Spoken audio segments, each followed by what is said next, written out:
Hey guys, umunsi ngiye kukwereka uburyo ushobora gukoresha interineti y'ubuntu bitagusabye gukoresha amafayiro cyangwa se n'ibindi byose. Icyo usabwa cya mbere ni ukuba ufite simukadi ya MTN. So rero simukadi ya MTN nkeka ko abantu mwese muba muyifite. So by'umwihariko rero n'ubundi interineti niyo ndi gukoresha hano hejuru murabona ko iri connect. Hano hejuru muri kubibona ko ni iyi ngiyi ndi gukoresha, murabona iri connect hariya hejuru. So rero nawe ngiye kukwereka uburyo ubigenzamo.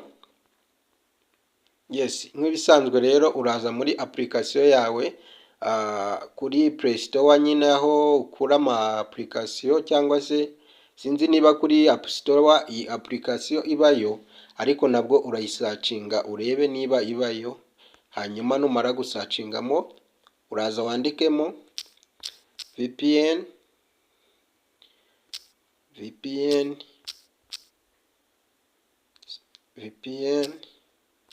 secure. Nizera ko muri kubona ukuntu mbyanditse. VPN secure application ni iyi ngiyi muri kubona hano. So ni yanditseho ngo secure VPN akarongo gatambitse safer internet.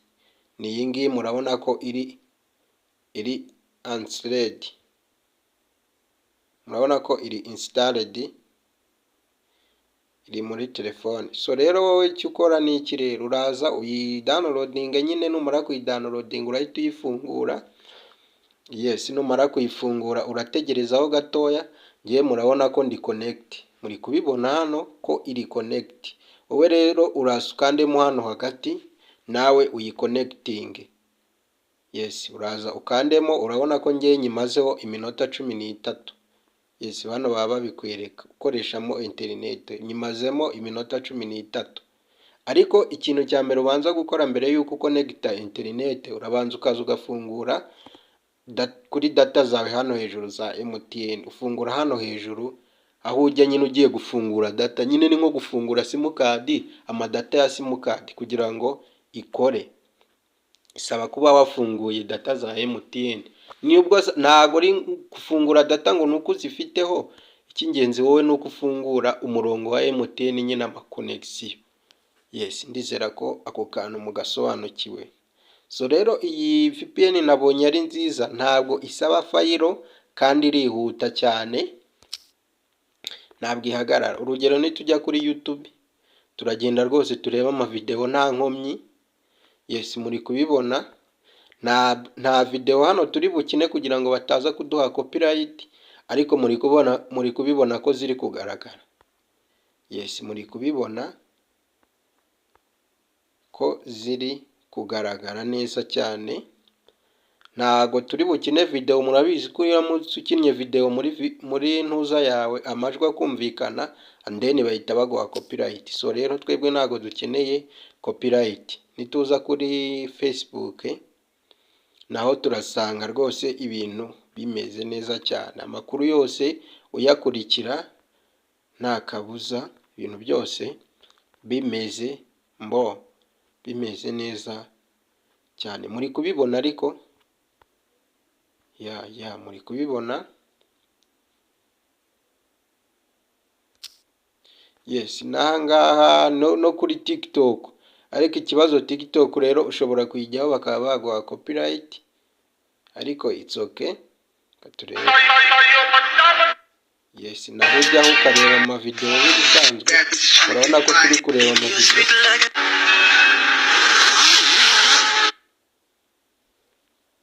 Yes, noneho nituza ku mayinite, wenda ubu harimo abari gutekereza yuko dushobora kuba dufitemo amadata *131 ni simukadi ya mbere dukandeho. Yes, murabona ko nta kintu dufiteho, ni zero hose. Ni zero yaba n'ama interineti kumwe bayagura hose, nta interineti dufiteho habe na nkeya cyane. Murabona ko megabyte ni 00000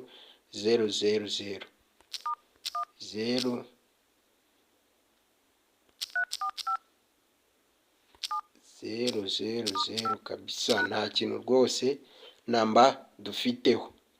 Yes, muri kubibona ko amamega yose ari amazeru gusa yibereyeho hano, murabona nta mega na nkeya dufiteho. So rero iyi interineti irakora ku muntu ufite simukadi ya MTN. Nkeka ko mu Rwanda nta muntu utagira simukadi ya MTN, kandi irakora ntihagarara. Nk'ubu murabona igihe twahereye tuyiriho ntabwo iracika, bya bindi tumenyereye ngo interineti ngo yacitse, no kuri WhatsApp ujyaho nta kibazo. Imbuga zose uba wemereye kuzijyaho ugakora ikintu cyose ushaka nta mpungenge ugize.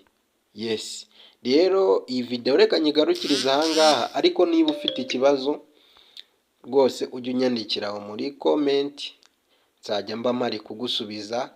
Ndetse wibuke niba iyi video igufashije wari uyikeneye mu mavideo wari ukeneye, nkeka ko mwese mwari munayikeneye, kanda like, ukande subscribe, ukande na share kugira ngo n'abandi bose babashe kumenya aya makuru. So ni ukuvuga ngo nitugaruka muri ya application, yes, niyi urategereza. Ikiza cy'iyi application ntago ibaranga umaze ngo gukoresha interineti ingana iki. Yo ibara iminota uri bumareho. Ni ukuvuga ngo murabona tumazeho iminota 18, yo imara iminota uri bumareho ndetse n'umuvuduko uri gukoresha. Yes, iyo utari gukoresha interineti nayo ntabwo ikora, ni nka interineti isanzwe. Ni ukuvuga ngo iyo wafunze data, iyi nayo ntabwo ikora. Nk'ubu twiturije byaguma gutya nyine, niyo mpamvu ari VPN iri secure nyine, ifite umutekano wose. Ni ukuvuga ngo iyo utari kuyikoresha nayo igenda gakeya. Ni ukuvuga ngo ndamutse ngiye nko guplayinga amavideo, ahangaha hagenda hajyaho amamegabyte, murabona ko bikiri gigabyte, ariko ndamutse playinze nka video cyangwa se n'ibindi hagenda hajyaho amamegabyte, ku buryo iba ifite n'umuvuduko wihuta cyane kurusha uwa 4G, ishobora kuba irengeje 4G. Rero ni VPN nziza ku muntu ukeneye interineti y'ubuntu. Nyamuneka wibuke gukora subscribe. So rero abantu mwese muzajya mugira ikibazo hano, ukumva utagisobanukiwe, cyangwa se ukumva hari ibindi bintu ukeneye kumbaza, cyangwa se ukumva hari ikintu wibaza ko twakora ariko ukaba wumva nta handi hantu wakibaza cyangwa se n'ibindi, nyandikira muri comment umbwira ati mfite ikibazo iki n'iki, uzagire icyo ukinkoreraho. Ndahari hano. Icy'ingenzi ni ukuba waramaze gukora subscribe kugira ngo ibintu bigende neza. Ushaka kuyifunga rero nabwo uraza nyine ugakanda hano kanditse ngo disconnect, ahangaha uraza ukahakanda. Yes, ahita bakwereka ko ari disconnect, ariko twebwe kuko tudashaka kuyifunga turakanda cancel kugira ngo ibintu bigende neza, dukomeze dukoreshe interineti cyane ko ari iy'ubuntu. So rero reka mbashimire iyi video, niba igufashije nyamuneka ukagenda udakoze subscribe, umenye ko nta handi uzongera kubona video nk'iyi. Bye bye.